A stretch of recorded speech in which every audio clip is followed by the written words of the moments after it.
नमस्कार, वारेकर किचनमध्ये आपलं स्वागत आहे. आज आपण बनवलं अंडा करी, स्पेशल अंडा करी. त्यासाठी मी अंडी घेतली, स्वच्छ धुवून पहिली. त्याच्यामध्ये पाणी ओतायचं आहे 2 ग्लास. ते बॉईल करायला द्यायची. झालीत माझी बॉईल अंडी. त्याच्यात 2 भाग करून घ्यायचे. फोडणीसाठी तयारी करूया. आपण फोडणीसाठी काय काय वापरते ते सांगते.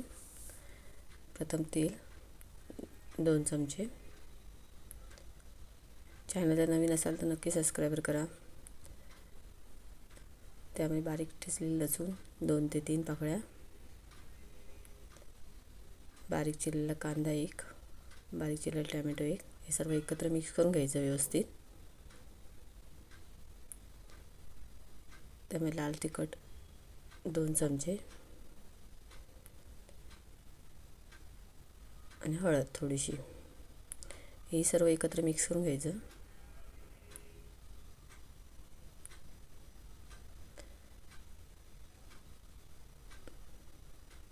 झालं आपलं मिक्स व्यवस्थित. तेलालाही जास्त मसाल्याला तेल चांगलं सुटलं आहे. आता त्याच्यामध्ये वाटण टाकलं आहे मी.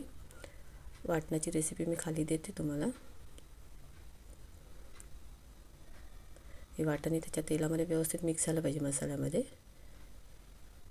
झालं. त्याच्यामध्ये थोडंसं पाणी ओतलं मी. तुम्हाला जेवढं पातळ पाहिजे तेवढं पाणी ओतू शकतात तुम्ही. ह्याच्यामध्ये मीठ, घट्ट पाहिजे तर घट्टही करू शकतात, पातळ पाहिजे तर पातळही करू शकतात. हे तुम्ही भाकरीसोबतही खाऊ शकतात, भाताबरोबर खाऊ शकतात. यामध्ये जे अंडी मी 2 भाग केले होते ते त्याच्यामध्ये मिक्स करायचे व्यवस्थित, कारण मसाला त्यालाही लागला पाहिजे व्यवस्थित. व्हिडिओ आवडली तर नक्की कमेंट करून सांगा, शेअर करा आपल्या मित्रांना. हे मसाला अंड्यामध्ये मिक्स झाला व्यवस्थित. त्याला उकळी फुटायला द्यायची जास्त. वाटण पण शिजलं पाहिजे चांगलं. अंडे ऑलरेडी आपली बॉईल झालेली आहेत. ही झाली आपली अंडा करी तयार.